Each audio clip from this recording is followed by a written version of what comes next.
नमस्कार, स्पॉटलाइट में आपका स्वागत है। मैं हूं आपके साथ पारुल। आज बात करेंगे मॉनसून सत्र में तूफान, चढ़ावा चोरी पर घमासान। जी हां, उत्तर प्रदेश विधानसभा के मॉनसून सत्र के शुरुआत के साथ ही प्रदेश की राजनीति गरमाई हुई है। पहले ही दिन सदन में सत्ता पक्ष और विपक्ष आमने सामने नजर आए। सबसे ज्यादा चर्चा राम मंदिर चढ़ावा विवाद की रही, जिस पर दोनों पक्षों ने एक दूसरे पर तीखे आरोप लगाए। सपा ने इस मामले की निष्पक्ष जांच की मांग करते हुए महंगाई, बेरोजगारी, कानून व्यवस्था, किसानों की समस्या और शिक्षा जैसे जनहित के मुद्दों पर सरकार को घेरने की कोशिश की। तो सरकार ने कहा कि वो हर सवाल का तथ्यात्मक जवाब देने के लिए तैयार है और उनकी प्राथमिकता प्रदेश के विकास और जन कल्याण से जुड़े मुद्दों पर सार्थक चर्चा कराना है। मुख्यमंत्री योगी आदित्यनाथ ने सपा कांग्रेस पर निशाना साधते हुए कहा कि जिन लोगों ने राम मंदिर निर्माण में कोई योगदान नहीं दिया, वो अब इस विषय पर राजनीति कर रहे हैं। उन्होंने कहा कि सरकार तथ्यों के आधार पर जवाब देगी और लोकतांत्रिक परंपराओं के अनुरूप सदन चलाने के लिए प्रतिबद्ध है। इस पर सपा विधायक लाल बिहारी यादव ने विधानसभा में कहा कि अयोध्या के राम मंदिर में चढ़ावे की कथित चोरी का मामला सनातन आस्था से जुड़ा है। मंदिर न्यायालय के आदेश से बनना शुरू हुआ। ट्रस्ट साधु संतों और महात्माओं का होना चाहिए था, लेकिन जब ट्रस्ट बना तो आरएसएस और बीजेपी के लोगों को सदस्य बनाया गया। मंदिर ट्रस्ट में आरएसएस और बीजेपी से जुड़े लोगों का वर्चस्व है। ट्रस्ट के गठन से ही भ्रष्टाचार और अनियमितताएं हैं। उन्होंने यह भी कहा कि आरएसएस के लोगों ने सीता को दूर कर दिया, जिस पर पलटवार करते हुए डिप्टी सीएम केशव प्रसाद मौर्य ने कहा, अयोध्या में भव्य मंदिर देखकर इनकी छाती फट रही है। मथुरा, काशी में भी मंदिर बनकर रहेगा। फिलहाल सपा कांग्रेस अपने रुख पर कायम है और चढ़ावा चोरी पर सरकार से जवाबदेही की मांग कर रहे हैं। ऐसे में मानसून सत्र के आने वाले दिनों में अनुपूरक बजट, महत्वपूर्ण विधेयक और जनहित के मुद्दों पर जोरदार बहस और हंगामे के पूरे आसार हैं। सवाल बड़ा यही है कि क्या सदन में राजनीतिक आरोप प्रत्यारोप हावी रहेंगे या फिर जनता से जुड़े मुद्दों पर सार्थक चर्चा देखने को मिलेगी। आज इन्हीं सवालों के इर्द गिर्द होगी चर्चा। इस पर प्रतिक्रियाएं हैं, वो सुनवा देते हैं। अयोध्या के मुद्दे को वे लोग उठा रहे हैं जिन्होंने राम भक्तों पर गोलियां चलाई थी, जो जय श्री राम बोलने पर लाठी गोली चलाते थे, जिन्होंने श्री राम मंदिर के निर्माण में वकीलों की अपनी फौज न्यायालय में खड़ी करके इस पूरे कार्यक्रम को बाधित करने का प्रयास किया था। और राम मंदिर में चंदा चोरी की बात वे लोग करते हैं जिन लोगों के जेब से एक पैसा भी राम मंदिर निर्माण के लिए नहीं निकला है। इनके दोहरे चरित्र को देश देख रही है, दुनिया देख रही है। पूरे विद्यालय बंद हो चुके हैं, जिसमें से 28 लाख से ज्यादा बच्चे प्रभावित हैं और ऐसे प्राइमरी स्कूलों में सबसे ज्यादा पीढ़ित समाज के, पिछड़े, दलित, अल्पसंख्यक समाज के, गरीब समाज के बच्चे पढ़ाई कर रहे हैं। और ये सरकार कहती है बेटी पढ़ाओ बेटी बचाओ। मैं बता दूं 16 लाख से ज्यादा बेटियां इससे प्रभावित हुई हैं। ये सरकार शिक्षा विरोधी है। हमारे बच्चों से शिक्षा का अधिकार, मूलभूत अधिकार छीनना चाहती है कि ना वो पढ़ेंगे, ना आगे बढ़ेंगे, ना पढ़ लिख कर इनसे सवाल करेंगे। और हम देख रहे हैं कैसे जंतर मंतर में हमारे नौजवान जेनजी साथी जो आंदोलित थे, नीट का मुद्दा हो चाहे तमाम परीक्षा, यूएससी, हम देखें ये मौजूदा सरकार भी, इस प्रदेश में भी 20 से ज्यादा पेपर लीक हो चुका है। मामला साफ है, मुद्दे कई सारे हैं। खासतौर पर चढ़ावा चोरी मामले को लेकर विपक्ष ने खूब हंगामा किया और भी मुद्दे उठाए, लेकिन संसद की कार्रवाई चलनी चाहिए और वहां हंगामा नहीं होना चाहिए। बार बार हम यही कहते हैं, क्योंकि मुद्दों से इतर हंगामा और शोर हमने ज्यादा सुना है। इस बारी क्या होगा, खैर आइए मुद्दों को और भी समझने की हम कोशिश करते हैं। सवालों के जवाब होंगे। हमारे साथ जो मेहमान जुड़े हैं, परिचय आपका करा देती हूँ। अतुल सिंह जी भारतीय जनता पार्टी से जुड़ रहे हैं, स्वागत सर। विनय कुमार सिंह जी हमारे साथ सपा से जुड़े हुए, आपका भी स्वागत सर। डॉक्टर रवि प्रताप सिंह जी कांग्रेस से बने हुए, आपका भी स्वागत करती हूँ। क्योंकि अतुल जी सत्ता में आप हैं और इस वक्त यही सवाल पूछे जा रहे हैं, चढ़ावा चोरी मामला, जनता के मुद्दे, और अभी तो आप सुन भी रहे थे कई सारी बाइट्स हैं जिनमें सीधे तौर पर आपसे पूछा ही जा रहा है कि जो भविष्य है, छात्र हैं, उनको लेकर भी आवाजें उठ रही हैं। सदन की कार्रवाई चलनी चाहिए, लेकिन हंगामा होता है तो फिर क्या कीजिएगा, कैसे संभालेंगे, जनता को कैसे विश्वास दिलाएंगे कि आप सत्ता में बैठे हुए, जनता के मुद्दों पर बहस होगी। अतुल जी निश्चित रूप से राम मंदिर चढ़ावा चोरी अगर आरोप लगा है तो ये बहुत ही दुर्भाग्यपूर्ण है। लेकिन आज से नहीं, रामायण काल से लेके आज तक कुछ सनातन विरोधी, देशद्रोही ऐसे लोग रहे हैं कि कोई भी आप अच्छा काम करने चलिए तो उसमें वो व्यवधान डालते हैं। रामायण काल में कालनेमी हुआ करता था, आज पप्पू यादव, राहुल गांधी, अखिलेश यादव के तौर पे हुआ करते हैं लोग, जो कि देश की मजबूती की बात नहीं करते हैं, देश और समाज तोड़ने की बात करते हैं। मैं चंदा चोरी के दुर्भाग्यपूर्ण कार्रवाई हुई है और उस पे हमारे योगी आदित्यनाथ जी ने बहुत ही गंभीरता से संज्ञान लिया, तुरंत एसआईटी गठित किया और जो भी दोषी पाए जाएंगे, चाहे वो भारतीय जनता पार्टी के कार्यकर्ता क्यों ना हो, वो हिंदू हो, मुस्लिम हो, सिख हो, ईसाई हो, चाहे कोई भी होगा, ऐसा जो कुकृत्य करने का काम किया है तो उसको फांसी भी दी जा सकती है। देखिए, जहां तक शिक्षा की बात हुई, मुझे तो तरस आता है ऐसे समाजवादी लोगों पे जो शिक्षा की बात करते हैं। इनकी नैतिकता नहीं है बात करने की शिक्षा की। जब हमारी 1993 में सरकार थी, समाजवादियों ने नकल अध्यादेश के विरोध में ही सरकार बनाया। आप क्या बात करेंगे? जिस बिल्डिंग की नींव ही कमजोर होगी, क्या ऊपर जाके उसकी 10 मंजिले बिल्डिंग मजबूत हो सकती है? आप हमारे देश के भविष्य, देश के ये जो नौजवानों का भविष्य, चढ़ावा चोरी मामले में एक बात जो बार बार उठ रही है, मुख्यमंत्री कह रहे हैं कि हम सभी सवालों के जवाब देंगे, जो प्रोसेस है, प्रक्रिया है, उसका पालन करते हुए। इस पर विपक्ष स्वतंत्र जांच की मांग कर रहा है। दूसरा ये सवाल कि ट्रस्ट बना, शुरू से ही उसमें आरएसएस बीजेपी के लोग रहे और शुरू से ही जो आरोप लग रहे हैं कि उसमें भ्रष्टाचार, करप्शन होता रहा, इस पर क्या जवाब देंगे? देखिए, भ्रष्टाचारी और चोर उपद्रवी के लिलार पे नहीं लिखा होता है।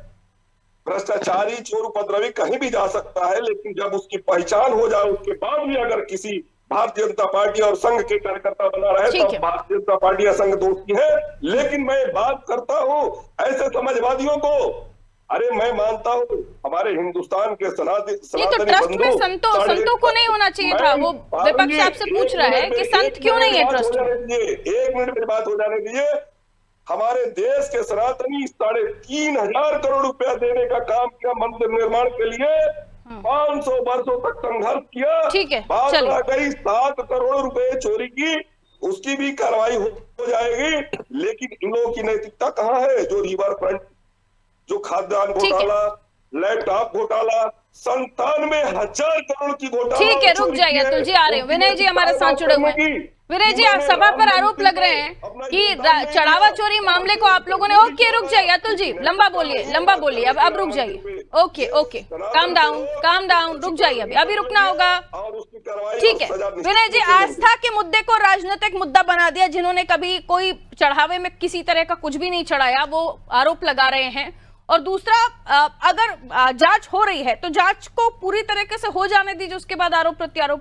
लेकिन आप लोग भी दिल्ली की तरह जाके पेटी लेकर पहुंच जा रहे हैं, कभी कुछ कर रहे हैं, सदन को हंगामे की भेंट चढ़ा रहे, ऐसे आरोप लग रहे हैं। विनय जी, कहिए, जवाब दीजिए।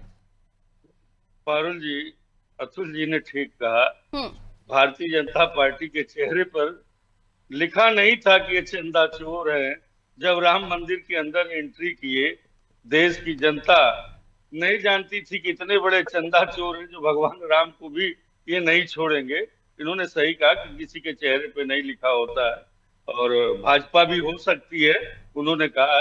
रही बात चंदा चोरी की, तो मैं आपको बता दूं 2200 करोड़ रुपया का खर्चा आया, जबकि 800 करोड़ रुपए अभी महिपाल सिंह से जो है एसआईटी ने जांच के दौरान पूछा भी है, तो महिपाल सिंह ने बताया है और महिपाल सिंह ने अपने बयान भी दिया है। 2200 करोड़ रुपए का खर्चा आया, जबकि 800 करोड़ के करीब मंदिर निर्माण के लिए प्रस्तावित था। उसी पैसे से विश्व हिंदू परिषद अपना कार्यक्रम लगाती थी। विश्व हिंदू परिषद कॉलोनियों का निर्माण में ये सब पैसा, और तो और जो है चंपत राय जी के आवास पे बिना रसीद के लाखों रुपए का लेन देन हुआ है। ये सब क्या है? सारे ये चंदा चोर ही नहीं है, ये गद्दार हैं। मर्यादा पुरुषोत्तम भगवान राम के नाम पर इन्होंने जो करोड़ों सनातनियों की आस्था से खेलने का प्रयास किया है, ये गद्दार है। आपने कहा कि आप लोगों ने पैसा नहीं दिया, आप लोगों ने चंदा नहीं दिया, आप लोग मंदिर नहीं गए, ये वो सारी चीजें आप लोगों ने आपने बताया। ये बताइए ब्रजभूषण शरण सिंह भी उनके यही सांसद है, वो भी नहीं गए। कभी पूछा इन लोगों ने? ऐसे बहुत सारे लोग हैं लेकिन हम लोगों ने तो संकल्प लिया है, उस संकल्प को बताया कि क्यों नहीं गए, क्योंकि हम एक बहुत भव्य मंदिर का निर्माण कर रहे हैं और उस निर्माण के बाद जो है हम जाएंगे, उसमें कोई वो नहीं, और राष्ट्रीय अध्यक्ष जी जाएंगे, बाकी हम लोग तो जाते ही रहते हैं। हम तो जो है हमारा तो रास्ता ही है, गोरखपुर घर है हमारा, तो रास्ता ही है लखनऊ से आने विनय जी, जाने का। आरोप आपकी पार्टी पर ये भी लग रहे हैं, क्योंकि उत्तर प्रदेश में बड़ी पार्टी आप हैं, विपक्ष में बैठे हुए, और ये आरोप लग रहे हैं कि चढ़ावा चोरी मामले को आपने मुख्य मुद्दा बना लिया है, जनता के से जुड़े हुए मुद्दों को आपने सेकेंडरी थर्ड पोर्शन पे रखा हुआ है, जिनमें महंगाई, बेरोजगारी और भी कई मुद्दे हैं। पारुल जी, एकदम ईमानदारी से एक चीज बताइएगा, क्या इन्होंने राम मंदिर के नाम पर, मर्यादा पुरुषोत्तम भगवान के नाम पर आज तक राजनीति नहीं की है, चुनाव नहीं लड़ा है? ईमानदार बिल्कुल करते हैं, बिल्कुल करते हैं, तो बिल्कुल करते हैं, सवाल ही नहीं उठता। आज अगर उन्होंने तो वो ये भी कहते हैं ना कि आपकी सरकारें बनी राम विरोध करके हैं। कैसे कौन कहता है कि राम विरोध? हम अगर संविधान अभी तो अतुल जी ने यही बात कही थी। नहीं, अरे अतुल जी के कहने से क्या होता है? ये चोरों की पार्टी की है, चंदा चोरों, देश के गद्दारों की पार्टी की है। ये क्या बताया? भक्तों का विरोध किया बीच में अरे भक्त सुनो तो यार, अभी इन्होंने कहा एजुकेशन की बात, अभी इन्होंने कहा एजुकेशन की बात की, नीट की बात की। नीट का फुल फॉर्म है नहीं पता होगा, ये लोग क्या बताएंगे? इनके यहाँ तो नेतृत्व जो है विदाउट डिग्री है, विदाउट डिग्री है। इनका जो शीर्ष नेतृत्व है वही विदाउट नहीं, जो डिग्री वाला विपक्ष है वो इन मुद्दों को सेकेंडरी क्यों रख के बैठा हुआ है? मेरा सवाल है। हमारे राष्ट्रीय अध्यक्ष जो है इंजीनियरिंग की डिग्री है, हाँ, तो मैं वही पूछ रही हूँ, इन मुद्दों को सेकेंडरी क्यों रखा हुआ है? वो तो राम के नाम पर राजनीति कर रहे हैं, आपने कह दिया। बिल्कुल है, आप क्यों राम के नाम पर राजनीति कर रहे हैं? बिल्कुल है, हम तो लड़ते ही है पीडीए के लिए। पिछड़ा, दलित, अल्पसंख्यक, शोषित, वंचित, परेशान जितने लोग हैं उत्तर प्रदेश में जो अपने हक और अधिकार से वंचित है, हम उनकी लड़ाई लड़ रहे हैं। हमारा तो एजेंडा ही है। लेकिन भगवान राम के नाम पर जिस तरह से इन लोगों ने चोरी किया है, डाका डाला है, ये जो तो इनसे अच्छा तो महमूद गजनबी था, उसने तो 17 बार लूटा था। इन लोगों ने तो 200 बार लूटा है। महमूद गजनबी से भी आगे निकल गए ये लोग मंदिर लूटने के नाम पर। आज पूरा प्रदेश आज इस चीज को देख रहा है, नाराज है, गुस्से में है। आप देख लीजिए, चुनाव परिणाम आया है, बिहार से खत्म हो गए, मध्य प्रदेश में जीत नहीं पाए। इन लोगों को तो पता है, इन लोगों का हाल 27 में विदाई इनकी तय है। ठीक है, रवि जी हमारे साथ जुड़े हुए हैं। रवि जी, राम मंदिर मुद्दे को लेकर जिस तरीके से राजनीति हो रही है, दिल्ली से लेकर यूपी भी हम देख रहे हैं, लेकिन तमाम मुद्दों के साथ साथ मुख्यमंत्री योगी आदित्यनाथ भी कह रहे हैं कि तथ्यों के साथ हम जवाब देंगे, तो उन जवाबों के लिए सवाल भी तो पेश होने चाहिए। कहिए रवि जी, क्यों इस पर राजनीति हो रही है? क्यों आस्था के मुद्दे पर राजनीतिकरण हो रहा है उत्तर प्रदेश में? पारुल जी, आस्था के नाम पे राजनीति करके और राम का दामन पकड़ करके ये सत्ता तक आए, और हाल ये हो गया कि अपना कद राम से बड़ा बना करके और दिखाने लगे देश को कि हम राम को लेकर के आए हैं। ये हमारे ऊपर आरोप लगाते हैं सेतु समुद्रम परियोजना की। इनको पता होना चाहिए कि सेतु समुद्रम परियोजना जो है वाजपेयी जी के सरकार में खड़ी हुई थी। इनके सांसद थे, उन्होंने जब सीता जी के ऊपर पूछा सीतामढ़ी का विकास कब होगा, तो इन्होंने जवाब दिया कि काल्पनिक है। इनके संस्कृति मंत्री ने कहा था। और दूसरी बात, योगी आदित्यनाथ जी कह रहे हैं कि हम जवाब देंगे। योगी आदित्यनाथ जी जो वही है मैडम जो कह रहे थे 15 दिन में दूध का दूध और पानी का पानी कर देंगे। फिर जब दूध का दूध और पानी का पानी नहीं हुआ तो और 15 दिन बढ़ाया गया। अब तो 50 दिन में दूध का दूध और पानी का पानी नहीं हो पाया। दूसरी बात, योगी आदित्यनाथ जी कहते हैं कि समाजवादी पार्टी के लोग राम भक्त चलवाए। संसद में कहते हैं कि इन बच्चों पे गोली चलाने का जिम्मेदारी मजिस्ट्रेट का है, उसमें गृह जिम्मेदार नहीं है। लेकिन लखनऊ में बैठ करके और अयोध्या में गोली चली तो वो चलवा दिए मुलायम सिंह जी। और जबकि पॉडकास्ट में कहते हैं नृपेंद्र मिश्र जी कि गोली मेरे आदेश से चली, उनको भेजे जाइए मंदिर बनवाइए। और ये अपने गिरेबान में कभी झांकते नहीं। का गला घोट दी, जनता कर दी IMF में, और बच्चों से बाल खेलने लगे के साथ ये व्यवहार के। ठीक है रवि जी, बताइए, मेरा सीधा सवाल ये है। एक सेकंड पारुल जी, कंप्लीट कीजिए जल्दी। कितने चंदा दिए थे राम मंदिर? आरएसएस से कितना चंदा राम मंदिर के लिए आया था कि 100 करोड़ से ज्यादा की जमीन पे आरएसएस की गायों के लिए चारा बोया जा रहा है। एक भी आपके गाय सवालों का मैं जवाब राम दूंगी। मंदिर ट्रस्ट के इस पास सदन नहीं है। में सिर्फ राम RSS मंदिर के पर ही पास बात गायों होने का वाली है, चारा ये क्यों? मैं अपने दर्शकों को आपके माध्यम से जानकारी दिलवाना चाह रही हूँ। और विनय जी, इस पर आप भी जवाब दीजिएगा कि ये सदन में और कोई मुद्दे पर बात होगी या नहीं होगी, या सिर्फ राम मंदिर चढ़ावा चोरी पर बात होगी, बस इतना पूछ रही हूँ।